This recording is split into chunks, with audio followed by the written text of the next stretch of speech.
Hey, hello guys, welcome back. My name is Animesh. Today I'm going to talk about 5 mistakes that we should avoid during financial planning. These 5 mistakes are usually made by 80% of the Indians, especially the middle class. So, mistake number 1, insurance as investment. Most of the people in India think that insurance is a kind of investment, which is totally not true. If you see the tagline of insurance, also, right, it is a subject matter of solicitation. That means it has to be not advertised, it has to be purchased or bought by self interest. That means uh, it has to be seen as a risk management ideology, not as an investment tool. Because I used to also do the same mistake. I used to also invest in insurance in the first 5 years of my life as an investment.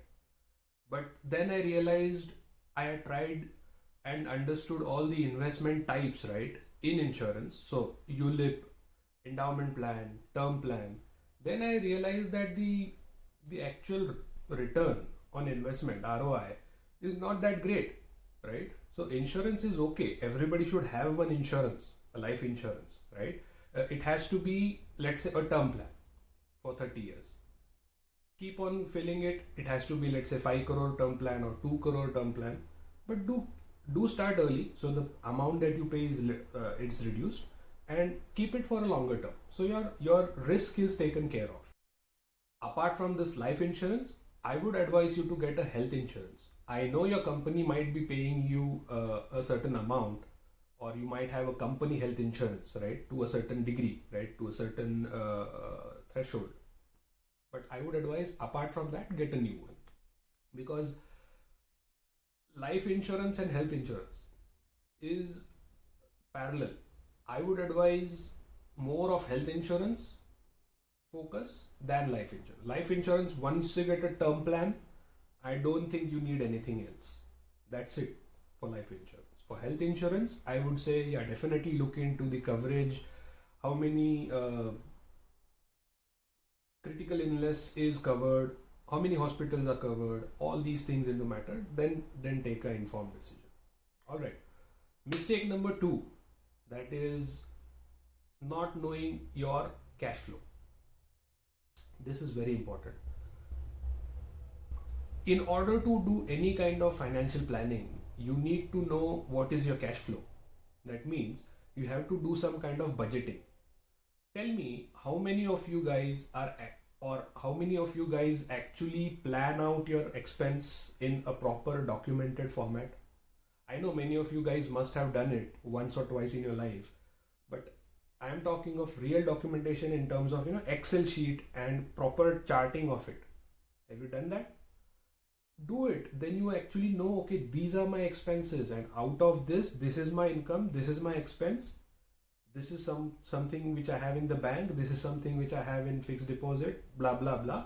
Then you know, okay, I have this much to invest, and then you can think of investing. So before you can even start investing, this is the very first step, that you need to just plan out your budget. Document every expense, document every income, see what are the expenses, add miscellaneous, add even those which are, which we consider as other income or other expenses. So for example, you give a gift to someone, and in a year you give generally around 10 times. Let's say Raksha Bandhan, let's say Diwali. You also need to take into account these expenses. Very important. So that was the mistake number 2. Please pay attention to your cash flow and do document your expenses. Mistake number 3, not knowing your finances. That means you have no information about any kind of financial instruments. This is a typical scenario in most of the households, right? People don't understand anything beyond fixed deposit, provident fund, public provident fund, and probably equity market. Equity market is also, now it has started to grow, but last 5 years only these 3 things were concentrated on. I mean, why don't you have information about cryptocurrency? Why don't you have information about futures and options, these derivatives, right? Why don't you have information on bonds? Why don't you have information on debentures? There are so many investing opportunities. At least have information. I'm not saying that go and invest, but unless you have the information, you will not be able to take an informed decision. So all I'm saying is just be informed of all the financial instruments out there. What is available, what is not available, which kind of mutual funds are really good short term, then probably which kind of bonds are there which can be invested in, which are giving you, let's say, 8% tax free returns. So some kind of allocation you can do there, which is a safe investment. So after you do point number 2, which is your budget allocation and planning, then you know what is your investment portfolio that you can do. Then you can say, okay, this much, let's say 60% I'll allocate for equity and futures, rest I'll allocate for bonds and other safe income. So this is the third step. But unless you move beyond it and then plan and then actually know what to do, you're still stuck in that cycle. FD, which is 3.5%, 6% before tax, and that's it. I mean, there is no capital growth. Mistake number 4, not knowing compounding or not making use of compounding. I mean, this is the biggest mistake that you can do that hampers your capital growth. I have said time and again, if you have not watched my compounding video, please, you can visit it via the link above.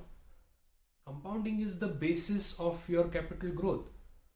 This is the very first thing that you should concentrate on after the first 3 steps. Once you know what you need to allocate, what you need to invest, compounding is the way to go about. You need to understand compounding if you want to grow your capital tenfold. Otherwise, very difficult. So I think 80% of the Indians don't really take into consideration the compounding effect, and that's to me really mind-boggling. It's out there, but I think that's also one fact that we are not taught about it really in schools or colleges, right? We are taught about maths, we are taught about science, but we are not taught about something called as financial independence or financial planning as such. So I think that might be helpful to teach kids or teach the younger generation today who are just passing out of college, who are just passing out of schools, to just start thinking about it. It will really help them. So this was the 4th mistake. 5th and final mistake, not taking risks. This is something which comes after you understand compounding. So this mistake is basically not taking enough risks in order to grow at the rate that you wanted it to grow. So what I mean to say is, I'm not saying that you take risks on gambling or you just go and play over the casino, right? I am take calculated risks, because I have seen 80% of Indians are risk adverse. They don't want any risk in their life. They just want to walk the straight line, which is 9 to 5 job, straight FDs, straight PPFs. They don't want to think beyond these things. And this is a typical fact. Even I come from a family which is middle class, and I was also at once thinking about the same things. Imagine our grandfather generation, right? They were like, join a job and retire from that job. Don't even look elsewhere. Thank God that we moved after that beyond certain point, that okay, at least we now switch jobs, think about getting a rise, getting a paycheck, which is, we're thinking about growth, right? When we switch, we think about 30%, 40% growth. That means we're actually thinking about our personal growth. The earlier generation did not even think about it. Obviously the times were different. There were no that much opportunities available that time. But still, you should have that ability, right? You should think beyond what is currently being happening in your life and just think 2 or 3 years ahead. Plan it out. I would say take calculated risks. Just explore the new avenues out there, right? As I mentioned in point number 2, get information. Just get all the information available and then think, okay, is it worth to invest in this particular equity? Is it worth to invest in this bond? Is it worth to just spend money on cryptocurrency? Just think about it. I'm not saying that start from tomorrow. Just get information, be aware, and plan out your life. Plan out your financial planning in such a way that you appreciate the end result when you are at, let's say, 30, 40 or 45, 50 years of age, when you are at the brink of your career and retirement, that you look back and say, thank God I did all these things and now I'm safe and peaceful at my position and I'm just chilled out. All right, so that was it. That was the 5 mistakes that you should avoid in your financial planning. I hope that you got some information out of it, and I hope that you can start implementing these 5 steps as you go in your financial planning. Till then, cheers. Hit a like if you like this content. I'll be preparing more videos. Thank you.